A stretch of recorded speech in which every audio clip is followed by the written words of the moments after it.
to approve the strategy decided upon?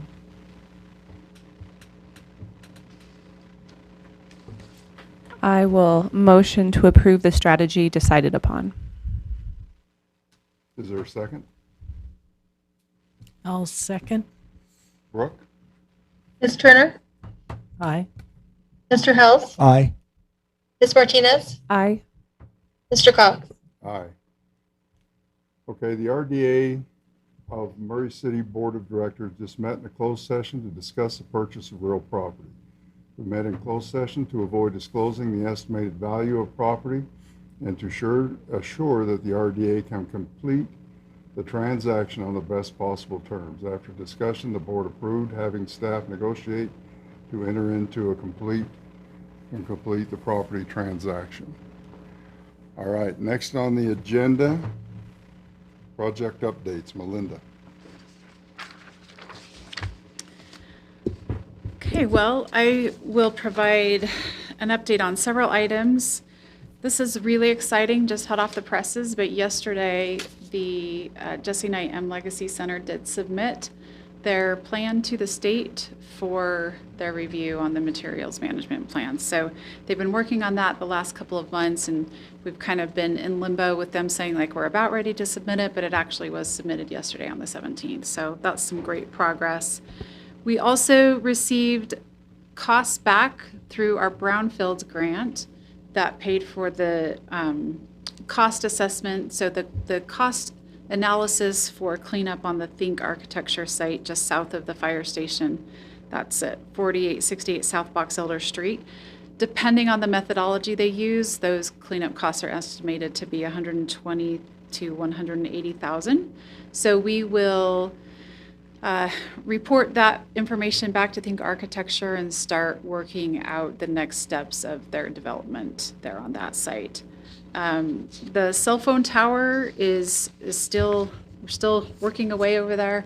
T-Mobile was up there today getting the array installed, and that project is estimated to go through, I think, even the end of the summer.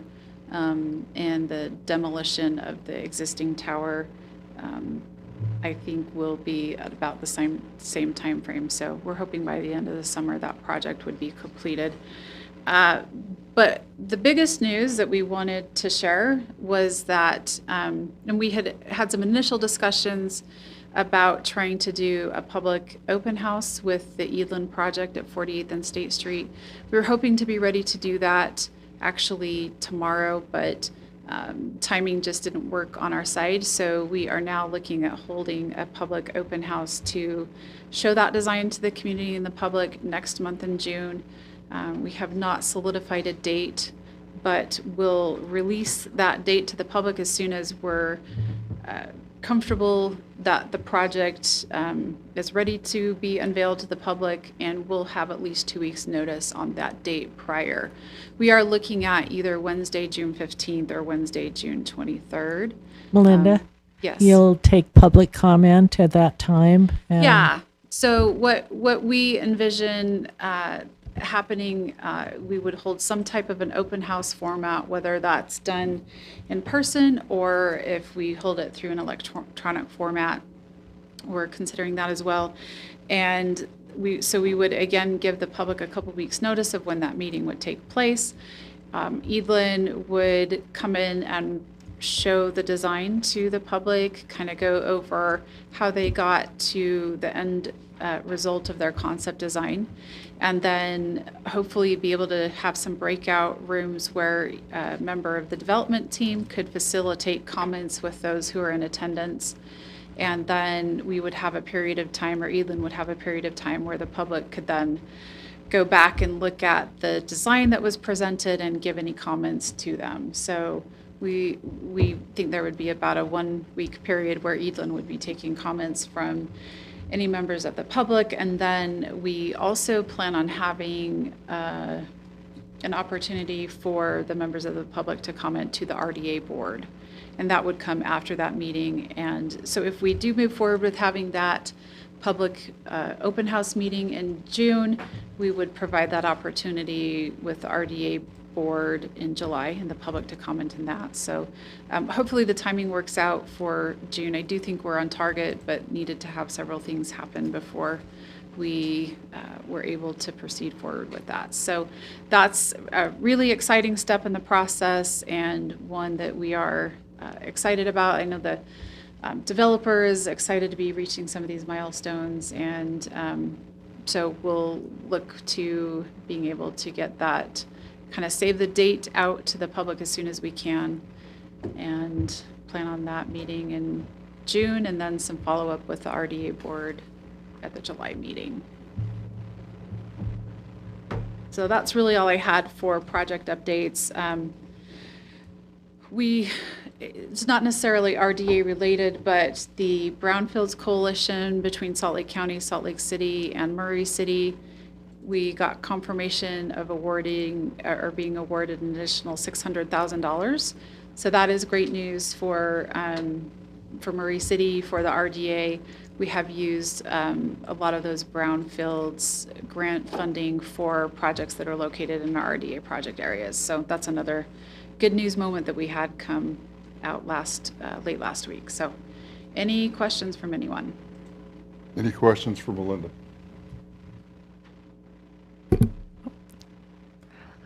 Breaking things over here. Just off that, to our chair, would that July meeting be in person? People could come in and make their public comments here in person? I think that's still to be determined, isn't it? I would prefer in person, but, you know, we still have precautions we have to take. So as soon as we get a decision on that, please let us know, and please get it to the public as well. Okay. I think, so for the public open house, I think we're still trying to figure that out. But were you talking about the I was talking with the RDA meeting in July. 'Cause Oh, I thought we yeah. had, I would think we'll go live just like we are with council, yeah. excellent. Yeah. Thank you. And that's July 20th. Just for those who might actually be watching, July 20th is the next RDA meeting. All right. If that's it, this meeting's adjourned. Thank you.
Okay.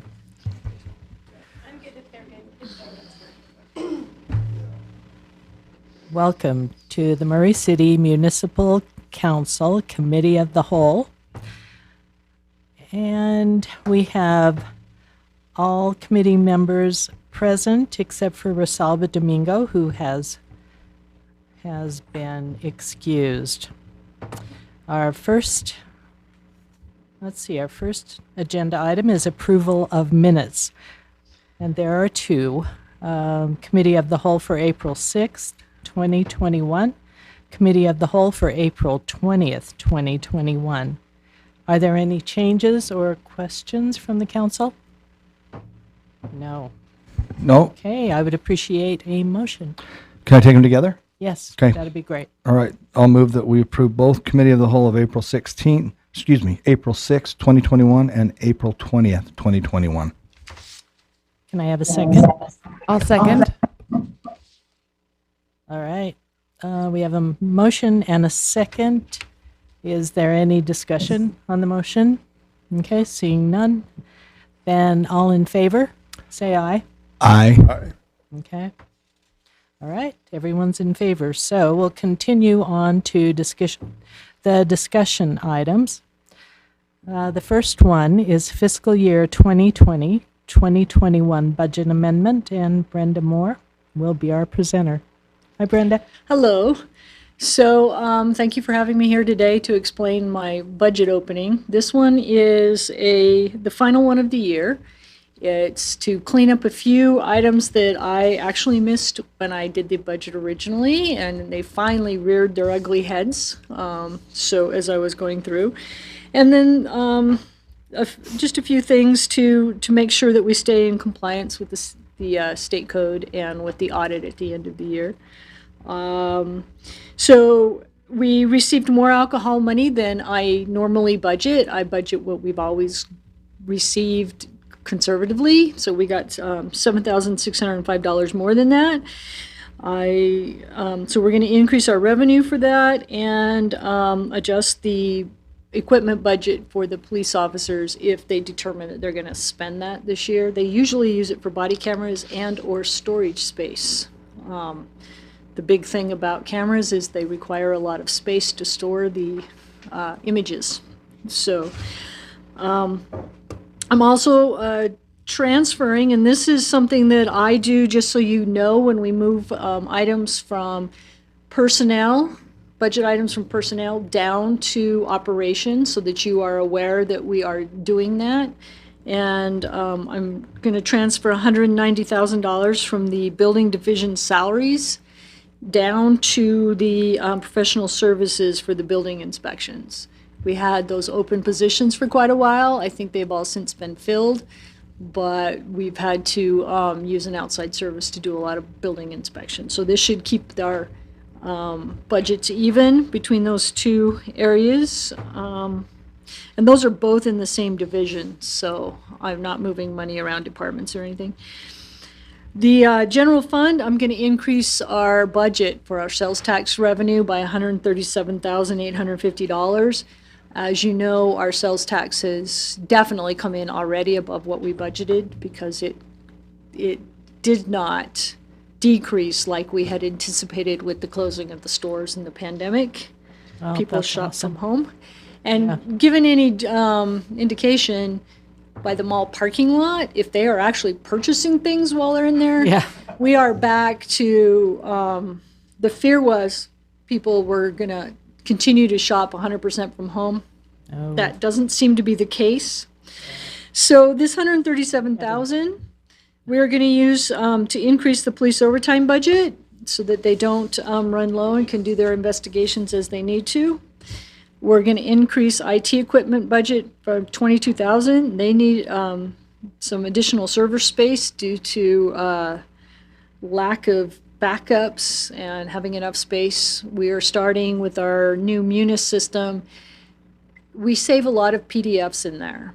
We save, one of the things we are doing in UB billing is you can now attach all of your agreements and stuff to the account instead of having them in a file. So we're starting to do that. That uses space, needs backup space. We need a new disk drive. We are also, these are where we come down to my math errors or my slight I can't errors. believe you're actually human. I know. I admit that I do make an error now and then. But IT salaries, they rearranged their personnel during the year and have a little bit more salary and realigned what they were doing with what their salary was. So I need to increase the IT salaries to recognize that reorganization by $23,000. That includes all of the benefits and taxes and everything. I just put one number in here. And then the outdoor pool, the gentleman who works there is actually a 3/4 time employee, and I budgeted him at half. So I needed to increase the outdoor pool. It has no other expenses but the cost of the chemicals and the actual maintenance for that. So there was nothing in the salaries to cover that up in that little division. So, or to use instead of in that division. So that's why that is in there. The Murray Parkway Golf Fund exchanges their scheduling, greens tee times for software to do the scheduling online. And so they give a couple of tee times and they get their software for free, sort of. But in the accounting world, nothing is free. We have to recognize the revenue and the expense. So that is why that is on here. The risk fund has been busy with various cases and claims. We received, and I have since changed this, today we received a check from the insurance company for a case that was settled. And so we're going to receive $230,581 in insurance proceeds and appropriate those to professional services, which is where the corresponding expenses will be coded. And in the risk fund, I'm also going to use $380,000 from reserves, allocate $250,000 of that to professional services for a settlement of that same case, and then also allocate $130,000 for potential cases that we are in the process of settling or negotiating right now. The reserves for the risk fund is maintained at about $2.5 million.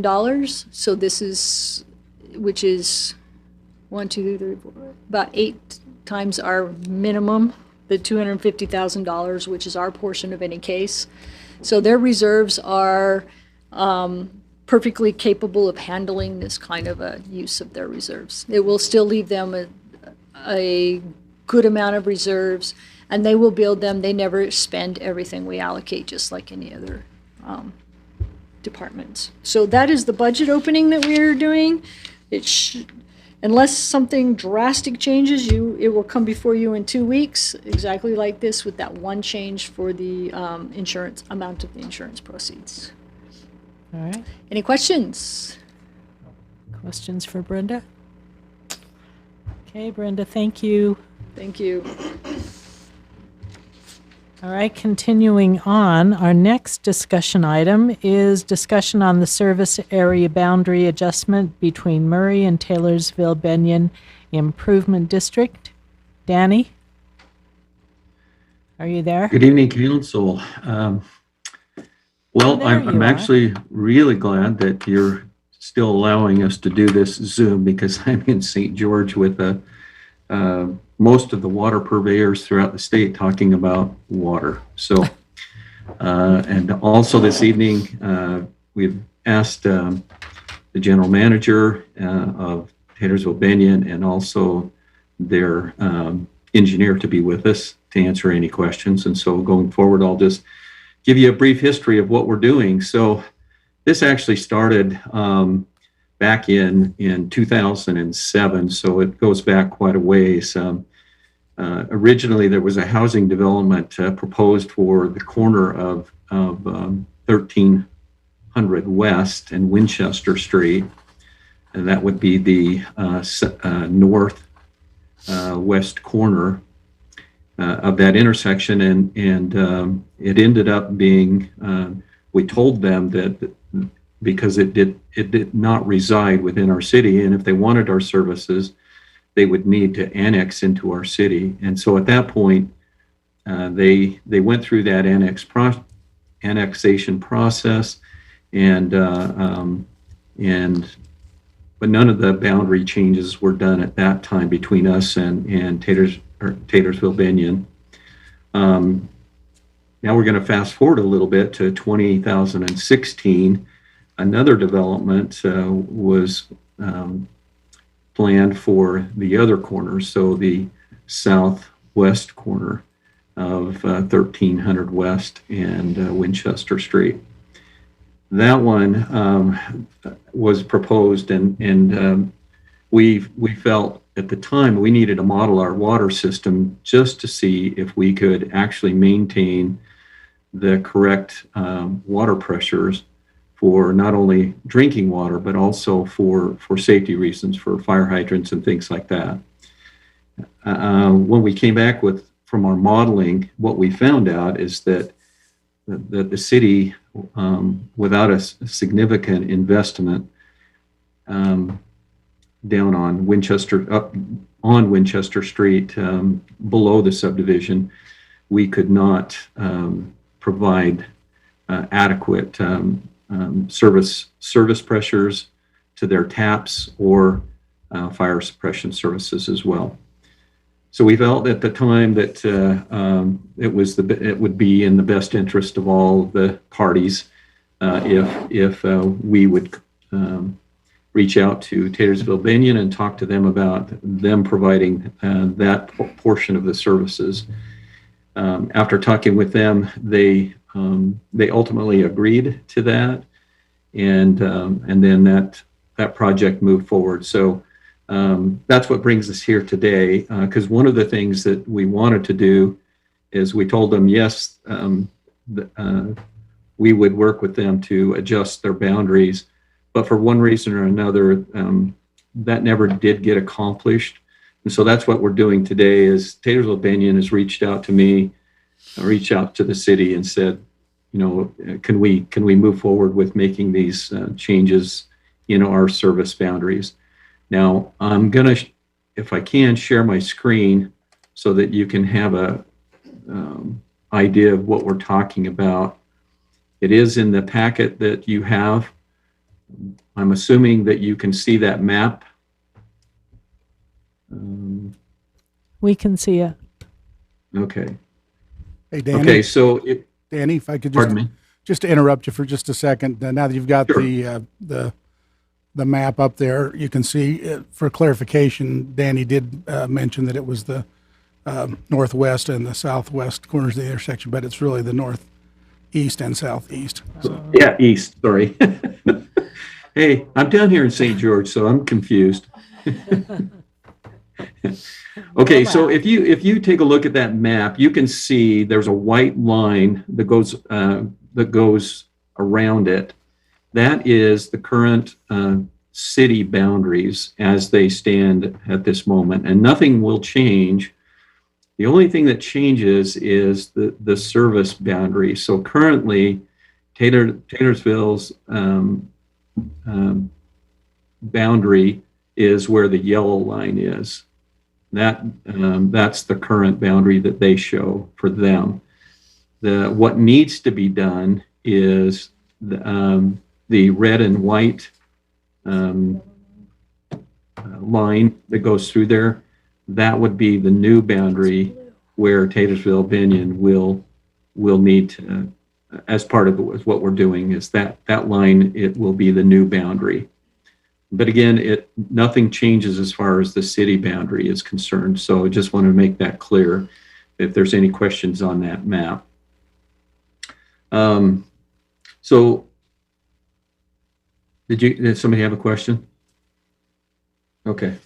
I don't think So, so. I think we're As good. part of Taylorsville's financial structure, they do charge a property tax increment to those that they serve, as well as Jordan Valley, because they are part of Jordan Valley's district as well.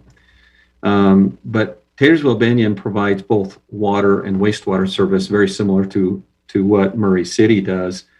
However, they only receive this a single tax increment for both those services, and then they once they receive it, they apportion that to each of their services that they have. In this case, Murray City still provides. So we're talking about the area that's in the green, because the area in the red, Murray City provides all of the services, both water and wastewater.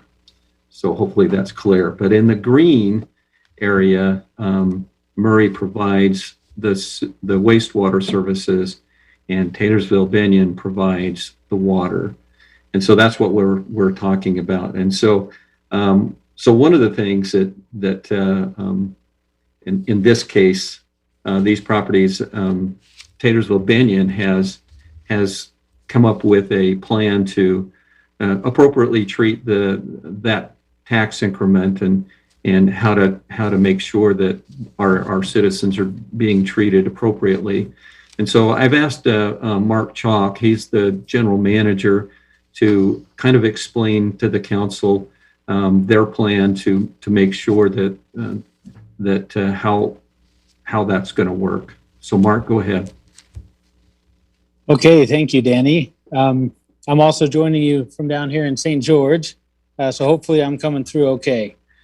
But yeah, so we as we sat down and looked at all of our boundaries all around, they're all very similar to this, where we have several properties inside and outside of our service area that we serve or don't serve. So we're trying to clean up our boundary with all of our kind of sister entities around us. And as a part of that, at times there is this situation where we do only provide water or sewer service to these customers.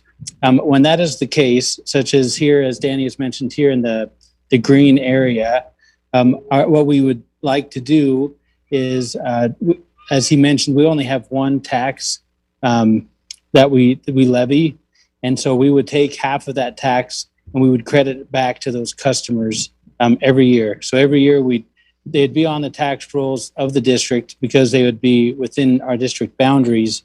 But our intent would be to then give half of that back to those that paid directly to the customers. So that's our plan. That's what we have spelled out in the interlocal agreement that will be in association with these changes.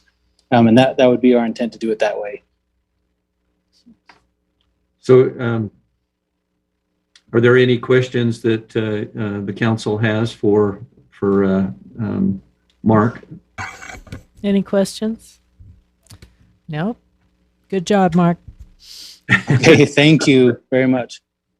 So to formalize our common service boundaries, we're providing, in the packet, you have a copy of that resolution and the map describing the areas for your review. And later this evening in the council meeting, we're going to ask you to approve that resolution. And then going forward, there's a waiting period based on state code of a period of time. And so that meeting is set for July 20th for a public hearing. And in the meantime, Taylorsville Benyon is putting out notices to the affected properties, and so they can weigh in on their concerns if there are any. So just so that you know that there is a public process going forward. So with that, if you have any other questions, we'd like to answer those. Otherwise, that's our presentation this evening. Any questions? Nope, we're all good. Thank you, Danny. Oh, you're welcome. Thanks for taking the time with us. Enjoy St. George. Thank you. Yeah, it's good weather. Thank you. It's good weather here, too. Good. Okay, now we're at announcements. Jennifer, do we have any announcements? Don't. Okay, no announcements, so we will adjourn. Thanks.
All right, as soon as we are ready to stream, we can begin.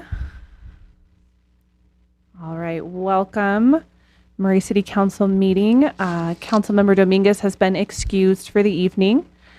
This meeting's called to order, and we'll start with the Pledge of Allegiance, which Councilmember Turner has graciously agreed to lead us in. All right, please stand. Pledge allegiance to the flag of the United States of America and to the republic for which it stands, one nation, under God, indivisible, with liberty and justice for all. And I'm realizing I started the meeting without reading for our Open and Public Meeting Act. I still need to read that, correct? Okay. In accordance with Utah Code 52-4-207, due to infectious disease COVID-19 novel coronavirus, our chair has determined that meeting in an anchor location presents substantial risk to the health and safety of those who may be present at the anchor location because physical distancing measures may be difficult to maintain in the Murray City Council chambers.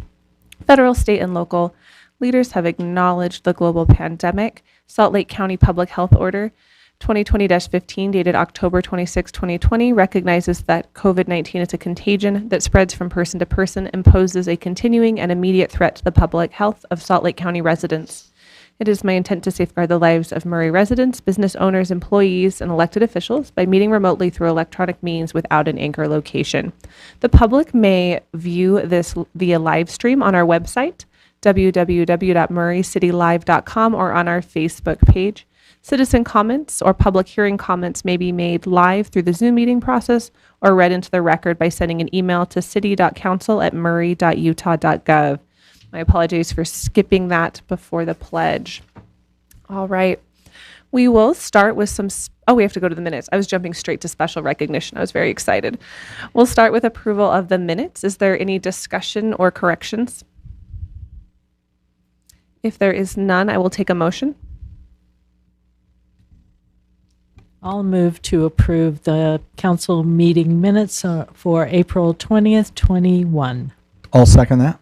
Thank you. Brooke? Mr. Cox? Aye. Ms. Turner? Aye. Mr. House? Aye.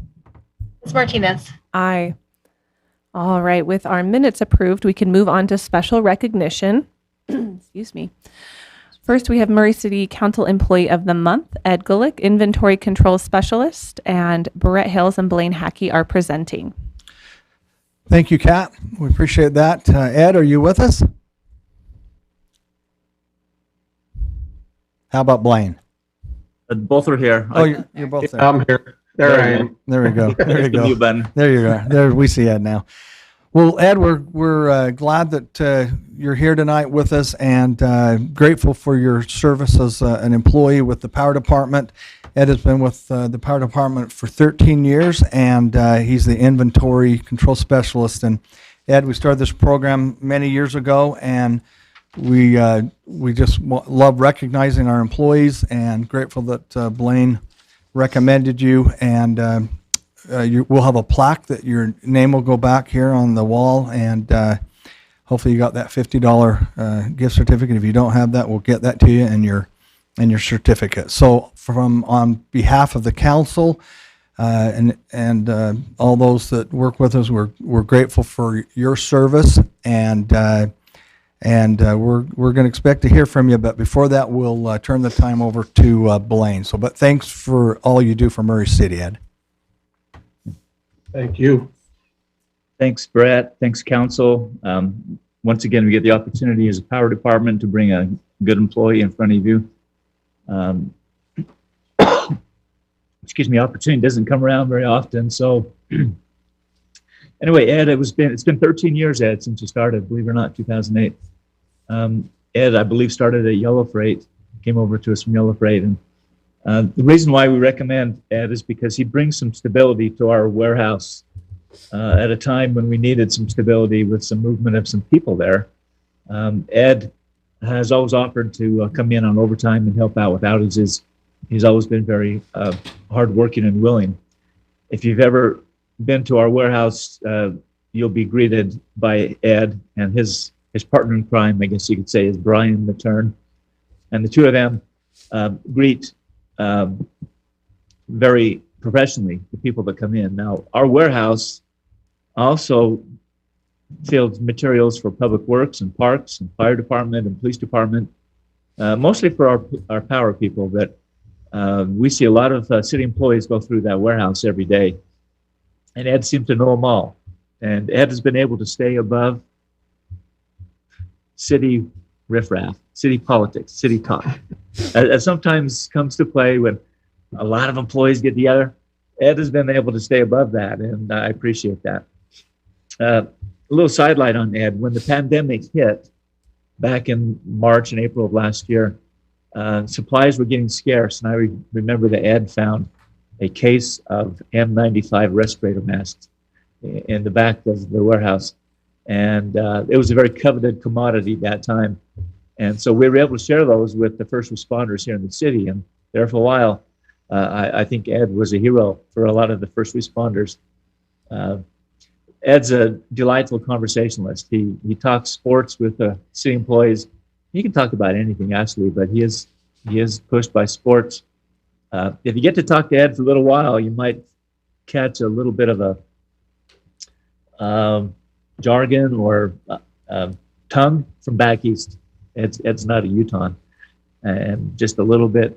I've talked with him. You'll know that he's coming from Pittsburgh area, and of course, well, I'll let you tell who his favorite football team is. But I think it's quite obvious who that might be. We really appreciate Ed. Ed's time to shine is coming up here in the next month, and we take our inventory where we count not every nut and bolt in the warehouse, but a lot of the transformers and poles and those types of things. We have close to $1.5 to $2 million worth of inventory in our warehouse. A lot of it is big items for our turbine building. A lot of it is small items, but Ed and Brian's time to shine is coming here in the next couple of weeks. And so Ed makes sure he has his fingers and his toes ready to go, and he counts all the nuts and bolts. Ed is supervised by Kerry Hart, and his partner at the warehouse is Brian Matern, who's fairly new to the city, and Ed's been a good mentor to him. So, Ed, this is my pleasure to bring you up here and have the city council recognize you. And thanks for taking the time off. Ed's actually taking a little bit of time off this next week, and so he's coming in on his own time, you might say. I appreciate the sacrifice for coming in. Ed has 3 daughters. He has a UTV. You still have the Kawasaki? Mm-hmm. Yeah, okay. I do, yeah. Okay. Ed and I have his and her Kawasaki's UTVs, and so he likes to UTV ride, camp, and fish, and like I say, he loves sports too. But thanks, Ed, for coming, and I guess you want to say a couple words, fine. If not, hit mute and go spend $50. Well, I'll just thank you for all that, and I certainly appreciate this recognition. I have enjoyed my time at Murray. Like Blaine said, I came here from Yellow Freight. I actually retired from there. I was fortunate enough to retire I was 49 years old, and it was a big move. I was a little worried about it, but it all worked out. It's all been a good move. I've enjoyed it, and like Blaine says, I get to meet a lot of the people from inside the city, and I appreciate that, and made some good friends, some good people. So, like I say, I appreciate the recognition. I appreciate all those kind words, Blaine, and don't think I'll be there for another 13, but maybe I'll be pretty old by then. But looking forward to the rest of my years there. So thank you guys.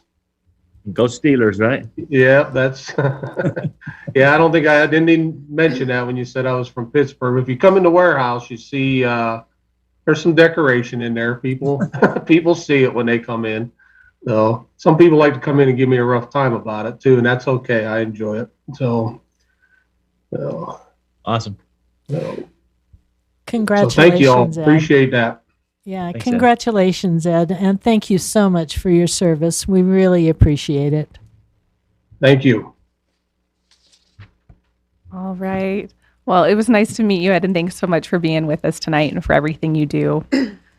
All right, next up is consider a joint resolution of the mayor and municipal council of Murray City, Utah to designate and support the week of May 16th through the 22nd, 2021 as Emergency Medical Services Week.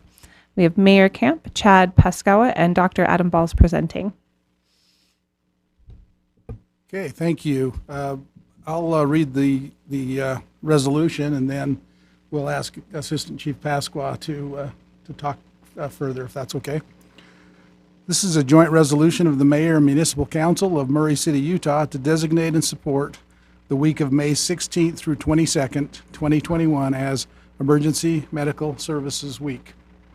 Whereas emergency medical services is a vital public service, and whereas the members of emergency medical services teams are ready to provide life-saving care to those in need 24 hours a day, 7 days a week, and whereas access to quality emergency care dramatically improves the survival and recovery rate of those who experience sudden illness and injury, and whereas emergency medical services consists of emergency physicians, emergency nurses, emergency medical technicians, paramedics, firefighters, educators, administrators, and others, and whereas the members of the emergency medical services teams, whether career or volunteer, engage in thousands of hours of specialized training and continuing education to enhance their life-saving skills. And whereas it is appropriate to recognize the value and accomplishments of emergency medical services providers by designating Emergency Medical Services Week. And now, therefore, be it resolved that in recognition of this event and of all those who serve in emergency medical services, the Mayor and the Municipal Council of Murray City do hereby proclaim, designate, and support with much appreciation the week of May 16th through 22nd, 2021 as Emergency Medical Services Week. And we encourage the community to observe this week with appropriate programs, ceremonies, and activities. And that is the resolution. Thank you. And did you say Dr. Balls wants to speak to it? Is he on? Yeah, but if you'd like to vote on the resolution. Oh, do that first? First. Okay, thank you. Well, I would take a motion.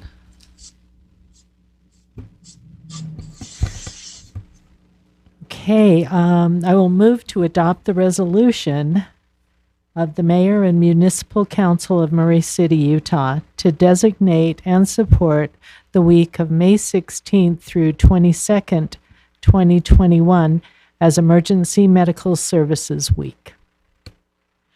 I'll second that. Thank you. Brooke? Mr. Cox? Aye. Ms. Turner? Aye. Mr. House? Aye. Ms. Martinez? Aye. Excuse me. And if the doctor would like to speak, we'd love to hear from him. And Madam Chair, Dr. Balls is not available this evening, but Chad Pasqua will be speaking, and he has a statement from Dr. Oh, Balls. perfect. Sorry, my misunderstanding. Go ahead. No, I didn't say that. You didn't misunderstand. Oh, brilliant. Even better. Thank you. Hello, yeah, Dr. Balls is actually out of the country on vacation. He works hard for IMC as well as Murray City Fire, so he is at a well-deserved vacation in Costa Rica right now. But Mayor, members of the City Council, and citizens of Murray, it's my honor to share a few words with you tonight as we celebrate EMS Week. The theme for 2021 is This is EMS Caring for Our Communities. It's a great honor for me to work alongside the great men and women of Murray Fire. Each day during long shifts, these men and women use their skills, knowledge, and training to provide life-saving medical treatment to our community members. Each day they comfort the sick, offer a helping hand to the sick or injured patients, and ease pain and suffering during moments of trauma and tragedy. I have witnessed their work and can attest that Murray Fire sets the standard for pre-hospital medical care in the Salt Lake Valley. I want to personally thank each and every member of Murray Fire. They are wonderful people who are courageous, kind, and compassionate. I'm grateful for the support given by the Mayor and the City Council and for your continued work to provide our crews with the right equipment, training, and facilities to be able to deliver the best possible care. And usually we do a barbecue. We've done that in the past. Now with the COVID, situation, we're just doing a social media post. So I hope you guys all are members of Facebook or Instagram, and you can look at our social media posts. Or Chief Harris actually had a message today that I posted, and then there'll be messages during the week during EMS week. So appreciate your support. Thank you so much for reading that and for joining us today and everything you all do. Would anyone like to say anything? Big thanks, Chad. Yeah, I just want to second everything Chad said. We have the best emergency responders in the state. I have no doubt of that. And it's due to the people that lead and the people we have hire and train. They're the best. And I will just echo that and say thanks, Chad. It's great to have you, if not in person, on video. So anyway, take care and thanks again. Thank you. Thank you. And thank you, Mayor, for presenting. All right, next up is citizen comments. Jennifer, do we have any? We do. We have 2 citizen comments. Great. Patty and I will split them up. So I will start with the first one. It's from Brent Barnett. Dear City Council, this current proposal for downtown Murray is frankly a complete embarrassment to the City of Murray. Girding England has a good reputation, yet this Murray proposal is mundane and wasteful of this crucial block in Murray's downtown. This is about vision. Any firm is worthless to Murray City without a vision of how this block fits into our city. They must articulate this vision of what this downtown block should be. We need a real downtown Murray commercial center. This block is the heart of downtown Murray. It should be designed as a gathering place with open space for public gathering. It should create interesting streetscapes and interesting pedestrian space. This proposal fails to understand that this block should draw crowds from the entire city. To do this, it needs unique public features that bring in crowds on evenings and weekends. 40,000 cars go by this block every day. We only have to pull a small fraction of those people. This teeny corner of public space is, the teeny corner of public space in their design is laughable. We need a plan that includes real public spaces where the public can gather for outdoor events and music. Seriously, give us some real public gathering space. Elan has taken time with the planners of I'm struggling tonight. If Elan had taken the time to talk with the planners of Mill Creek's new city center or Holiday, they would see how public events in this commercial center can bring people downtown from all around the city. If Elan can design good public space, why haven't they produced something of this quality for Murray? Murray City has little expertise in including citizens in a design process. This is why we need an outside design firm. We need feedback on alternative conceptual options for public consideration. This gets the citizens excited and ensures the final design has great features and beauty. So far, Elan hasn't done this. If they can't do this, then they won't do a good job for us. It violates the public trust to tear down historic buildings. It is only natural that any proposal should include one design that integrates historic buildings along with a proposal that destroys historic buildings. These 2 options should be evaluated by experts and by citizens. In conclusion, the current proposal is simply an embarrassment to the city. Just look at how stupid we look compared to what Mill Creek and Holiday have. If Elan can't handle this, then we need to find someone who can. The citizens can only hope that Mayor Camp will listen to these issues. Mayor Camp hasn't shown the citizens that he has any ability to engage with their concerns. This may be his last chance. If this block is not developed to its potential, the good citizens of Murray will have nobody to blame but Blair Camp.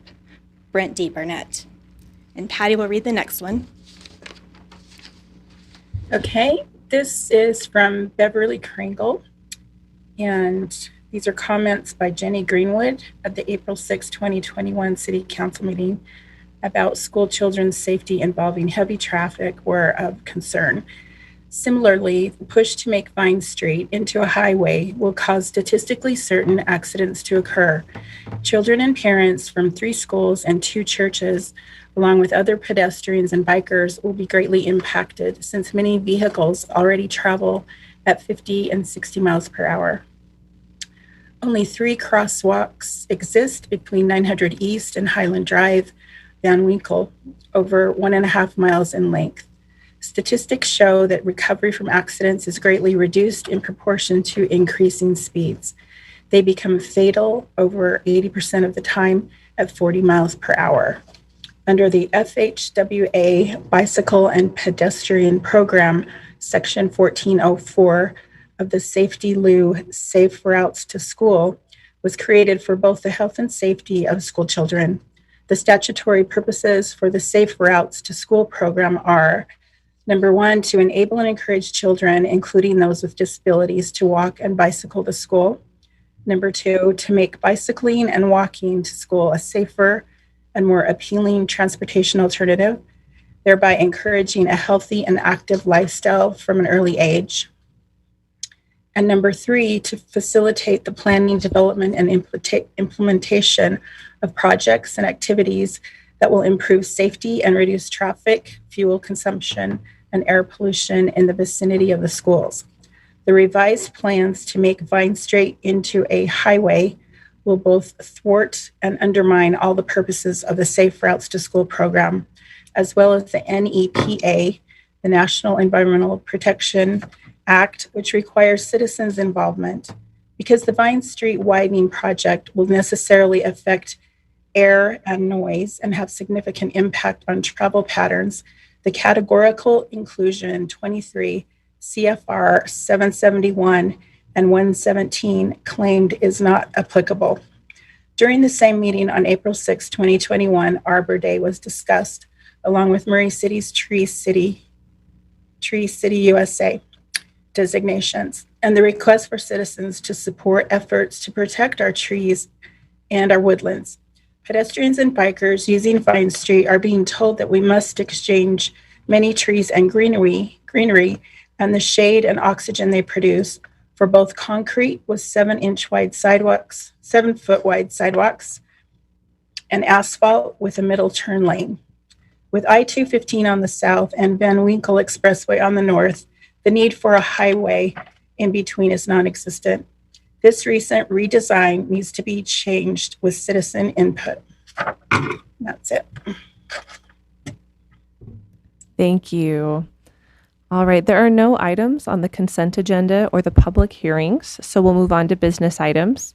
The first one is consider a resolution of the City Council of Murray City consenting to the reorganization of the Wasatch Front Waste and Recycling District as a local district. And we have Diane Turner and Pam Roberts presenting.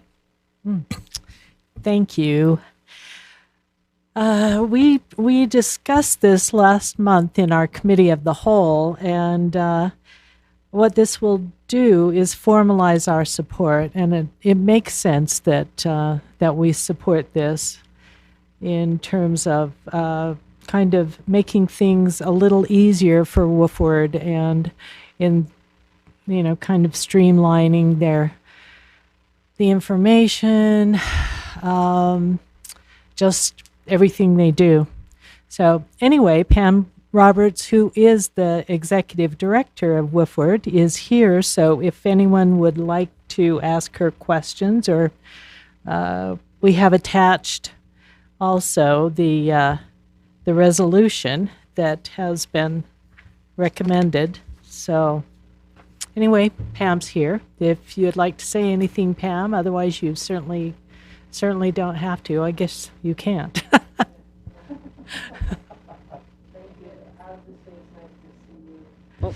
Nice to see you all in person, and Yes. good to meet Councilmember Martinez. I'm sorry I didn't introduce myself in the back room there, but it's good to see you all, and I appreciate the support.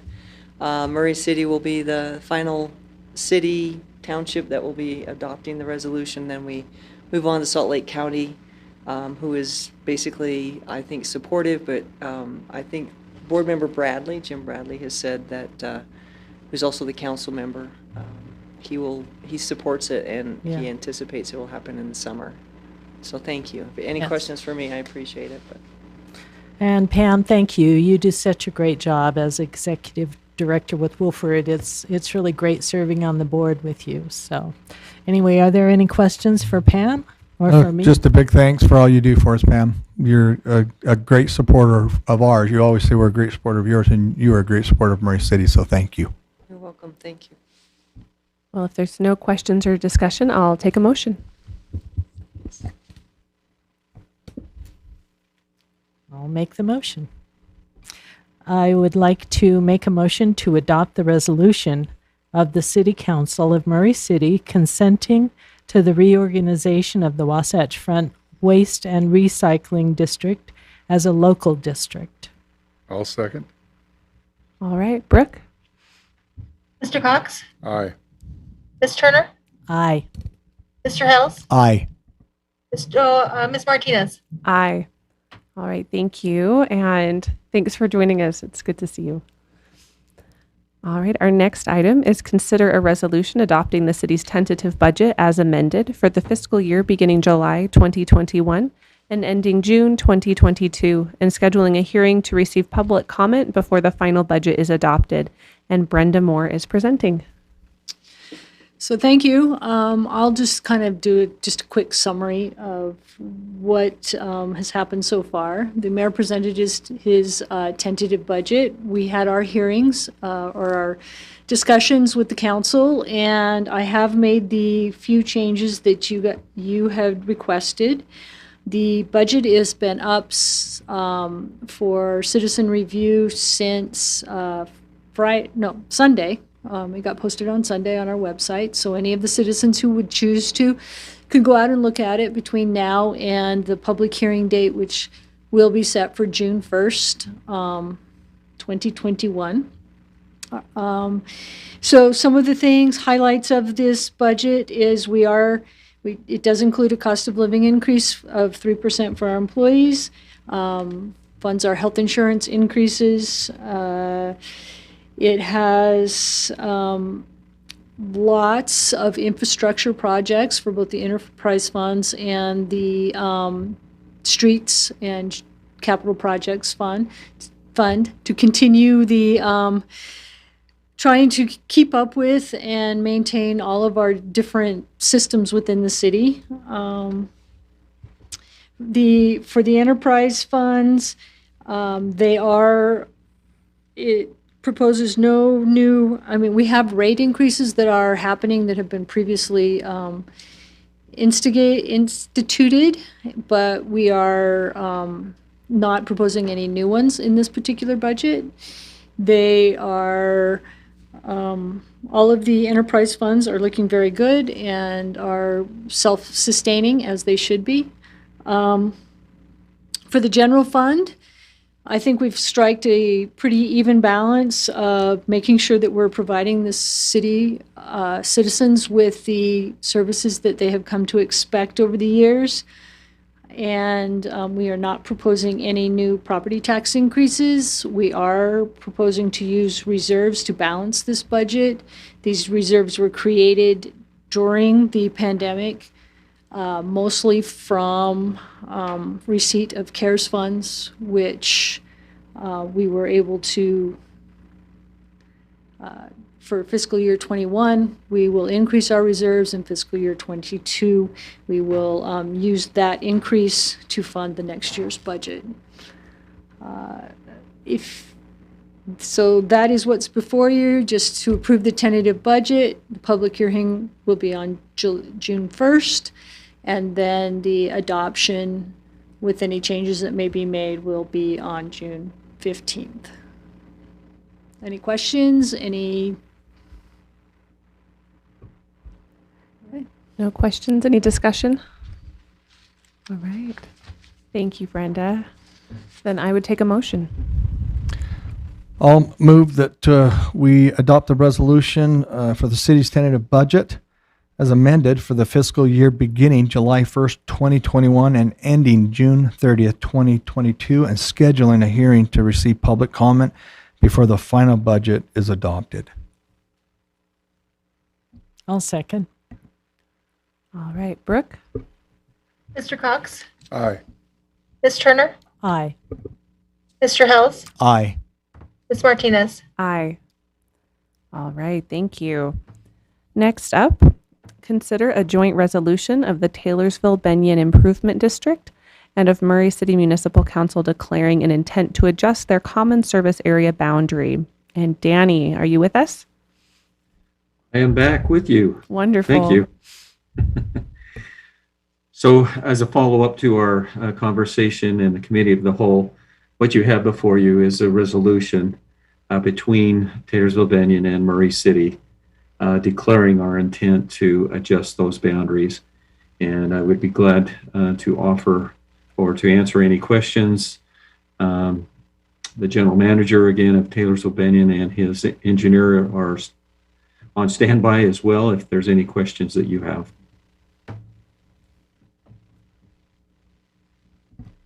Any questions? I don't have any questions. You did a really good job, Danny, in the committee of the whole explaining it to us, so I appreciate that. I agree.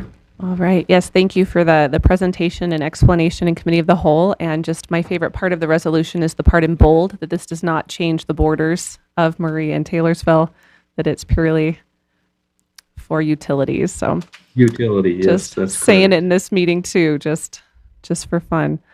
Well, all right. If there's no questions, then I would take a motion. I'll make a motion that we approve a joint resolution of the Taylorsville Benyon Improvement District and the Murray City Municipal, oh, that's the end of it.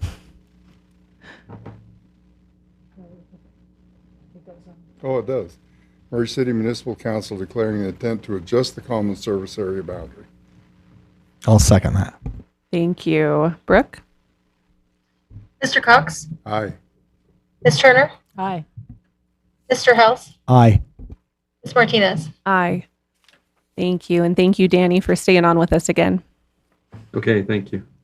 All right. Then I will turn the time over to the mayor for the mayor's report. Okay, thank you. Just a couple of things this evening I wanted to make you aware of. First of all, the outdoor pool is scheduled to open on Saturday, May 29th, which is Memorial Day weekend. So we're looking forward to another good season at the outdoor pool. As of right now, the plans are to that it will be able to be used at capacity. So that should be good. The second thing is in regards to the library. The library plans to allow patrons into the library to browse the bookshelves and other media beginning on June 1st. And they will be requesting, however, the customers check in when they arrive, and there will be a time limit of 30 minutes for their visit. And computers will still be available by reservation. Okay. As was noted in the council communications last week, there are multiple street and water projects that are beginning now. It's the season.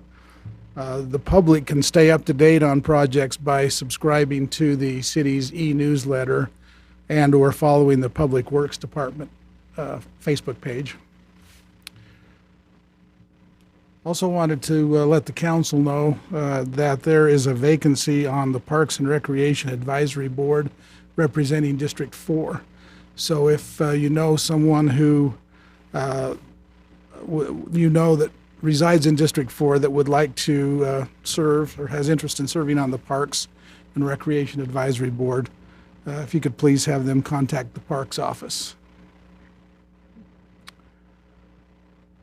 The power department finally was able to turn on one of the hydro units today up Little Cottonwood Canyon. There's enough water runoff now to start generating. They're generating at 2.4 megawatts today.